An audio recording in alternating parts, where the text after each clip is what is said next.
Oke, Assalamualaikum warahmatullahi wabarakatuh. Selamat pagi, siang, sore, malam bagi yang menyaksikan video ini. Nah, karena nama saya Muhammad Bedil Riza Pahlavi, NLP akhir NLP 500823175 dari kelas Matek B.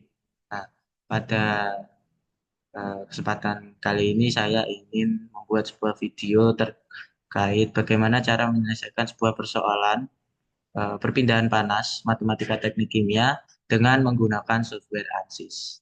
Kira-kira bagaimana? Eh, Monggo disimak untuk video yang akan saya berikan setelah ini. Kita langsung saja ke persoalannya. Jadi, ada pembuat roti yang ingin mengetahui seberapa lama dia masak roti.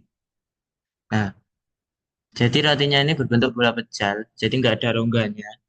Dengan bagian akan dianggap matang jika bagian tengahnya itu mencapai suhu 90 derajat. Nah, suhu permukaan roti itu dianggap konstan sesuai dengan suhu oven, yaitu 175 derajat. Nah, roti dipanggang dalam oven yang suhunya tetap pada 175 derajat. Nah, tentukan waktu yang dibutuhkan untuk memanggang roti tersebut hingga matang. Jika diketahui heat specific capacity-nya 0,4 kalori per gram Celcius, eh, densitasnya 0,8 gram per centimeter kubik, dan thermal conductivity-nya 0,12 kalori per centimeter Celcius jam. Nah, langsung saja kita ke workbench ANSYS, lalu kita select geometri. Nah, di geometri kita klik kanan, lalu select new design modular geometry. Nah, di sini kita akan membuat geometrinya terlebih dahulu, yaitu roti berbentuk bola pejal.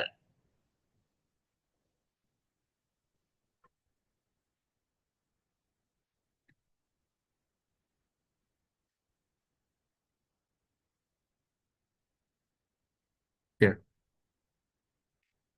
Di kanan, new design modular geometry.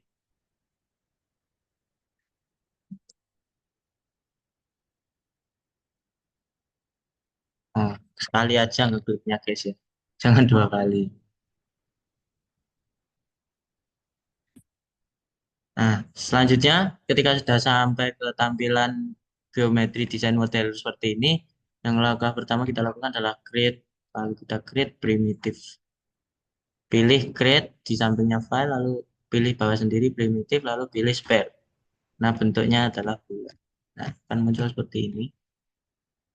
Kita besarkan. Habis itu di radius ini kita buat jadi 0,01 0,01 meter atau 0,1 meter atau 10 cm. Kita enter. Oh, 0,1.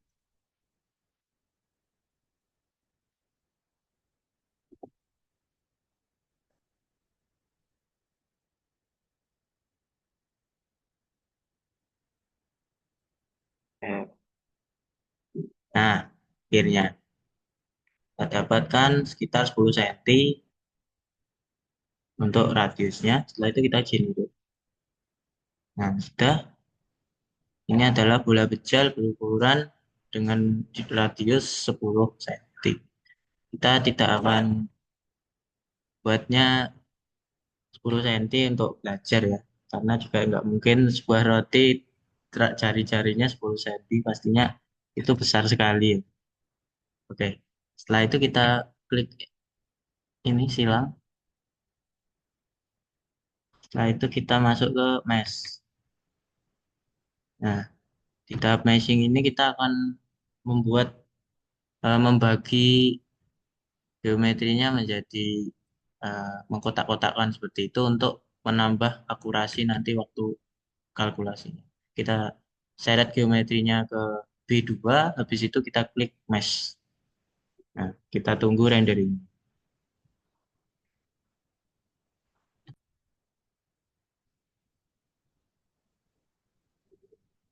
Nah, oke. Nah, sampai muncul bentuknya bola ini, lalu kita klik di outline, lalu mesh, klik dua kali sampai muncul ini. Kita ganti mechanical menjadi CFD. Nah, ini sudah masuk solver perplanan fluent, artinya nanti kita bisa menyelesaikannya dengan fluent. Lalu kita gunakan, kita akan mengatur buat elemen size. Karena itu tadi 10 cm, kita coba elemen size-nya 0,003 atau 3 cm. Kita meshing.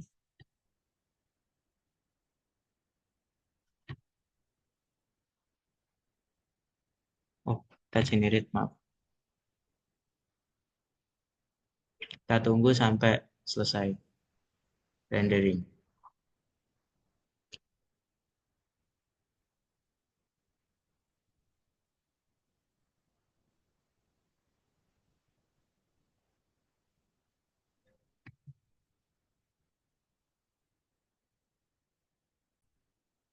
Nah, ketika sudah ini kelihatan ya, terlalu kecil. Kita coba kecilkan jadi 0,05. Lebih besar kan buat itu. Lalu kita hmm, ini deh.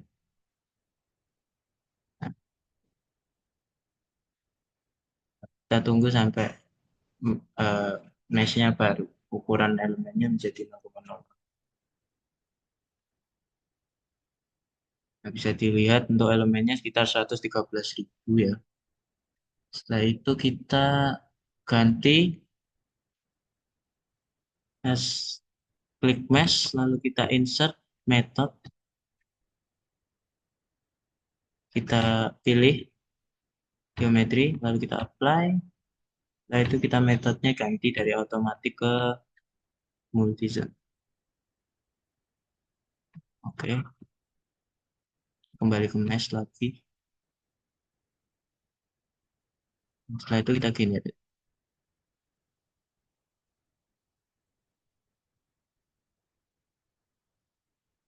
Nah, jadi lebih rapi dan jumlahnya jadi 34.560. Mungkin kita bisa kecilkan lagi ke 0,03.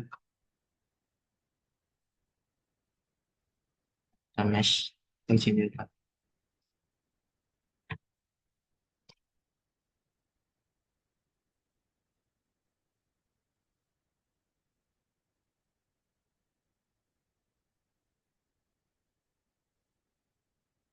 Ini didapatkan sekitar 150.500 elemen. Semakin banyak ini semakin eh, akurat untuk perhitungannya nanti. Tapi juga akan mempengaruhi di kecepatan rendering dari laptop masing-masing. Jadi kalau semakin banyak juga akan semakin lemot nantinya. Lalu kita pilih satu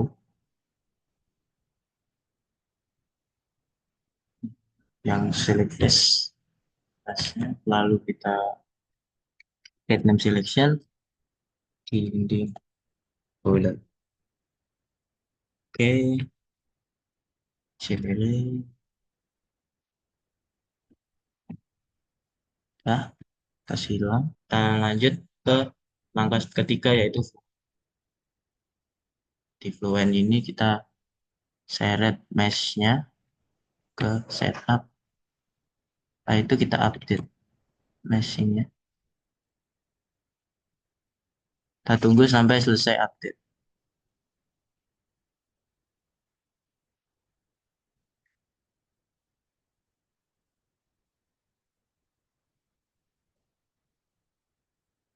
Oke, setelah selesai, tambah ini centang, lalu kita buka solusi.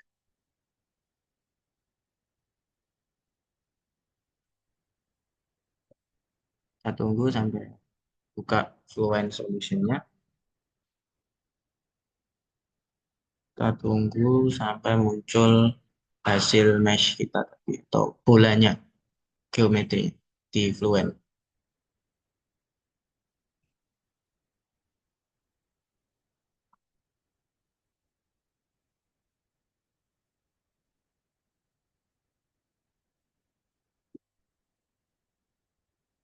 Nah, sudah muncul, oke. Lalu kita setup, kita ke setup, kita ganti time ke transient karena ini masalah waktu ya. Waktunya berubah-ubah. Lalu kita masukkan ini, kita ganti unitnya, densitasnya, lalu spesifik heatnya,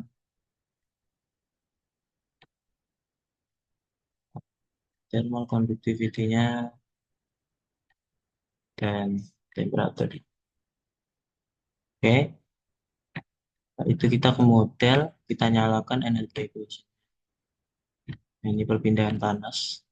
Oke, setelah itu kita ke material, kita klik yang solid, kita ganti aluminium. Kita masukkan variabel yang sudah diketahui. Misalnya, kita kasih nama roti gitu. Kita ganti, ini kita sesuaikan dengan soal satuannya.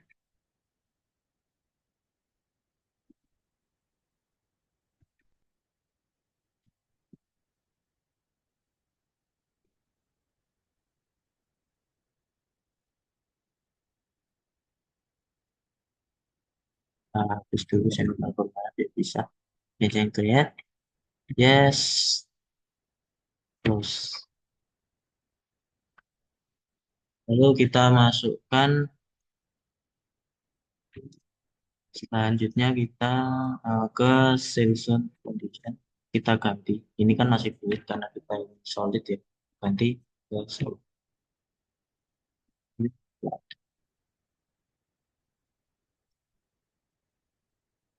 Itu kita ke boundary condition. Wah, pilih titik bunga.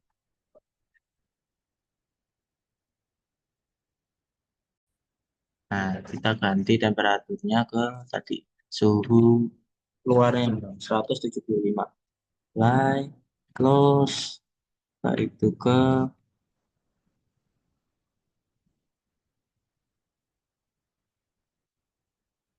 initialization.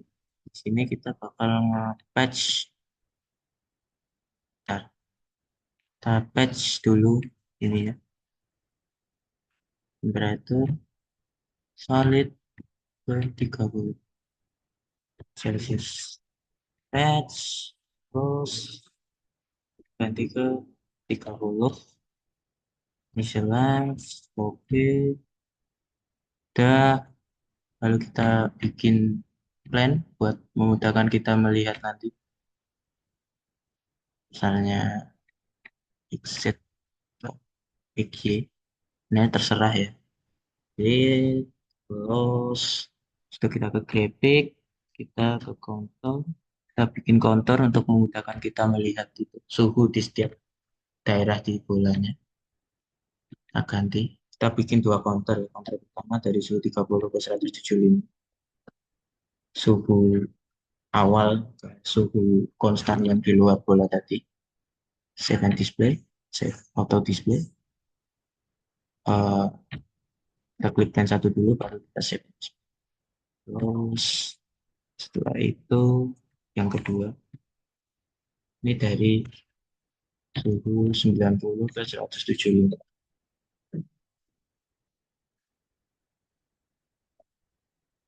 Ini satu, save and display. Terus belum ada ya. Nah itu baru kita run calculation.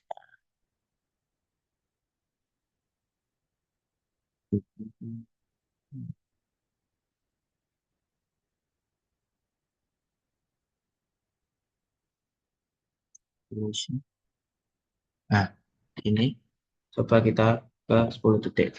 Di time step size-nya 1 detik, nah jumlahnya 10, jadi nanti maju 10 detik. 10 detik pertama.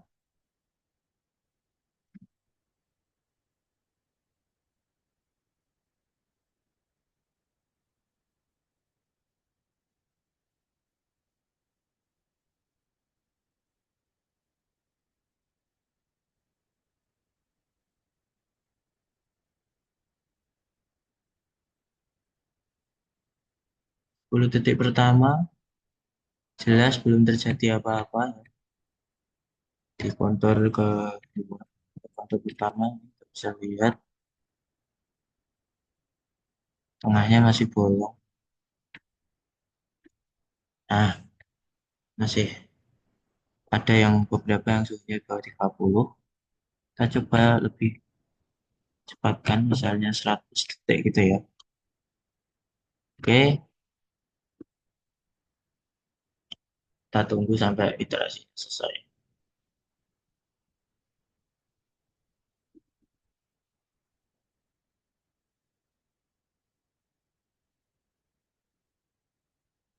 Nah, ini di kontur 2, kontur 1.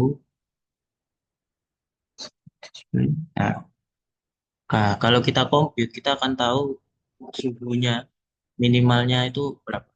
Nah, ini masih di suhu 29,9987. Nah, sehingga dia nggak masuk ke grafik masih bolong-bolong seperti ini. Kita ganti ke loh, settings. Terus coba kita cepatkan lagi 100 detik.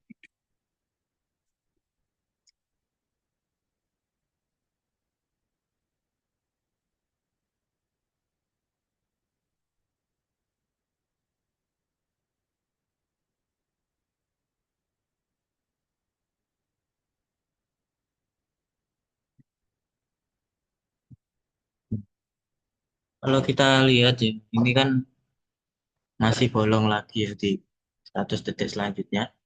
Coba kita lebih banyakkan time stepnya. Kita mau 600 detik, maju 600 detik atau 10 menit. Aku- Oke, kita tunggu sampai iteration selesai.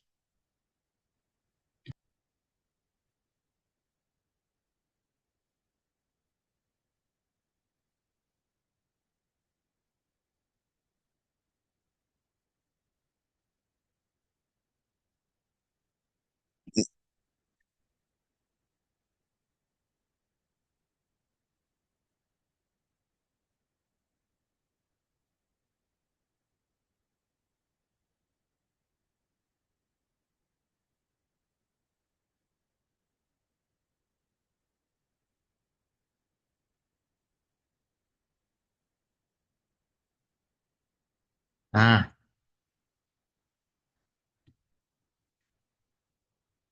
lihat ya di sini kontur satu mana sih?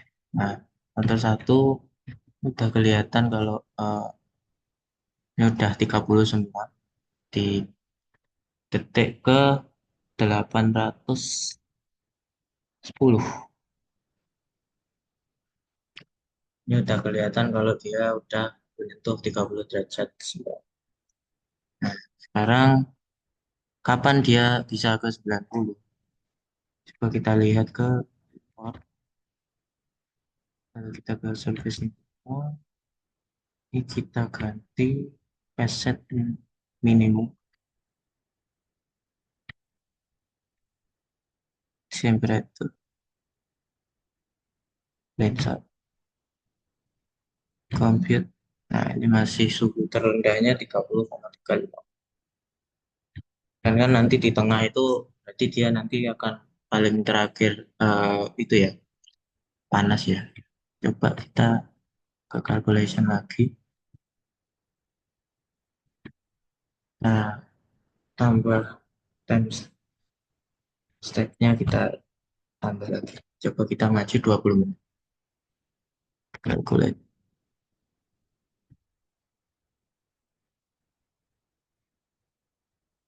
Kita tunggu sampai iterationnya selesai.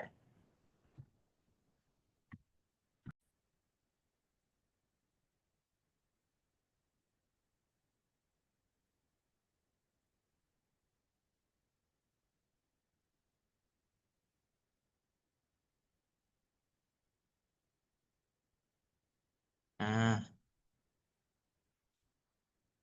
ini udah mulai di suhu berapa? Kita bisa lihat dari sini.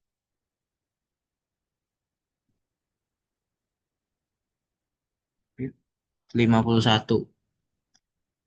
Coba kita maju lagi. Yang harus diingat, mungkin nanti kalau misalnya di kehidupan nyata, diameter rotinya jelas bukan 20 senti ya, karena terlalu besar. Ini kan cuma buat belajar aja. Enggak, pastinya waktu yang dibutuhkan nanti juga lebih cepat. Kita tunggu sampai iteration selesai lagi. Kita maju 20. Artinya tadi udah ke detik ke 2010. Kita maju 1200 detik lagi. Apakah kita bisa mendapatkan 90?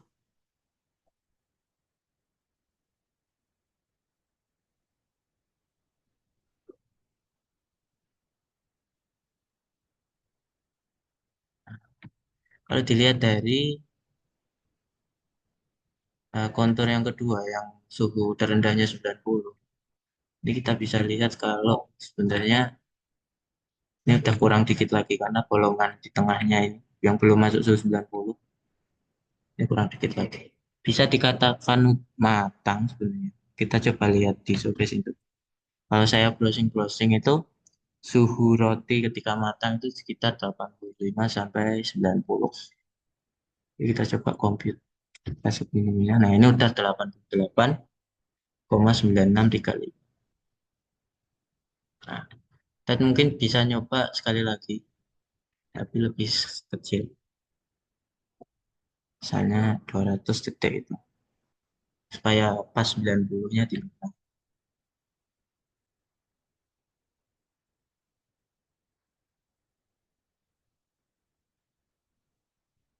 supaya maka dia bisa pas di 90.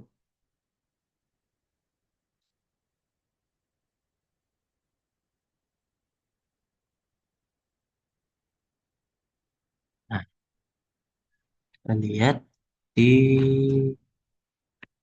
kontur satu, di ini report integral compute. Oh, ini udah kelebihan malah 94 tadi. Mungkin harusnya kita berhenti di 3000 berapa? 3210 detik. Kita coba kecilkan lagi. Mungkin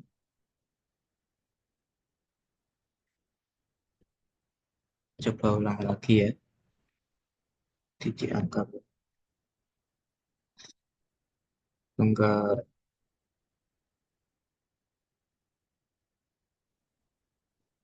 1200 misalnya atau ke 3200 atau 3000 dulu. Nah, initialization calculate. Nah, kita ulang lagi dari nol misalnya ya. Dengan initialization calculate, kita ulang lagi dari nol. Iterasinya kita tunggu sampai selesai. Nah, tadi di 3410 ternyata dia suhunya udah nyentuh 94. Bahkan kita maunya 90. Sebenarnya tadi di 3210 udah bisa nyentuh 88 ya.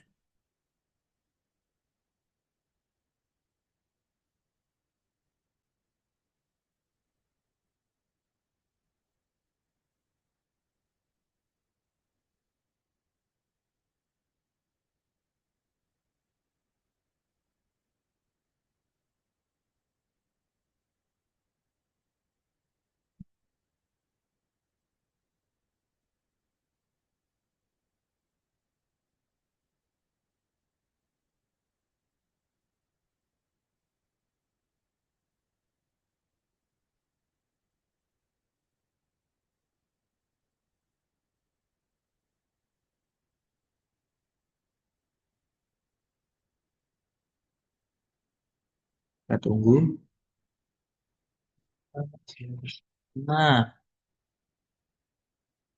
ini 3000 dia masih bolong ya. Kita maju dikit-dikit dari sini. 200 tadi. Boleh. Oke.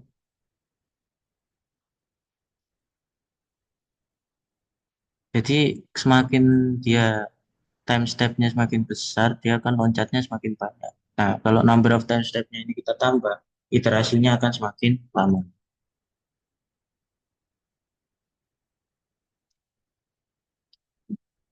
Nah, ini sama kayak tadi ya, suhunya. Ya, ambil 88 Celcius, kita butuhnya 90. Nah, dari sini kita coba maju semakin kecil. Coba maju 20 detik.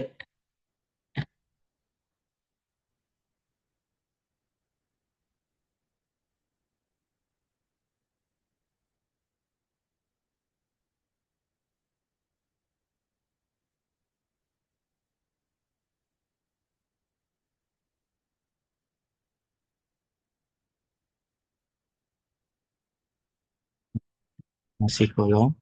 Terus sampai dia menunjukkan kalau udah nggak ada bolongnya.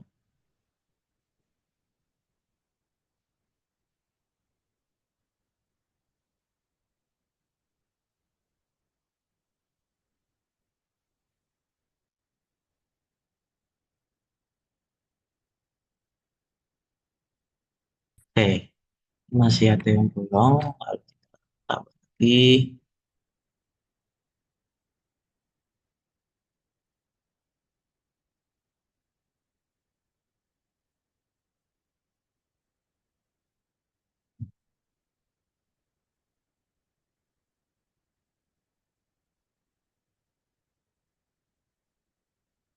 Nah, ini udah di pertama kali dia nggak ada bolongnya.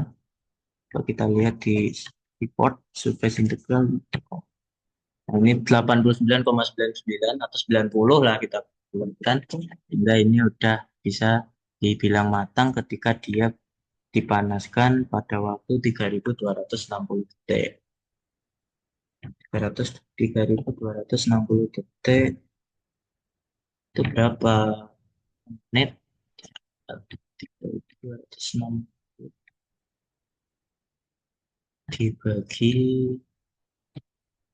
55, dibagi 60,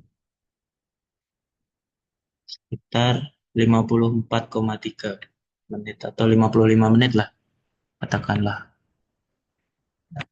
Artinya roti akan matang ketika 55 atau ini sekali lagi saya tegaskan bahwa sangat dipengaruhi oleh diameter dari rotinya. Jadi semakin kecil jelas waktu untuk mengopennya juga semakin eh, lama, semakin cepat. Sorry, sorry. Oke, sekian saja presentasi saya. Semoga dapat membantu dan dapat memberikan ilmu baru buat yang menonton. Terima kasih. Wassalamualaikum warahmatullahi wabarakatuh.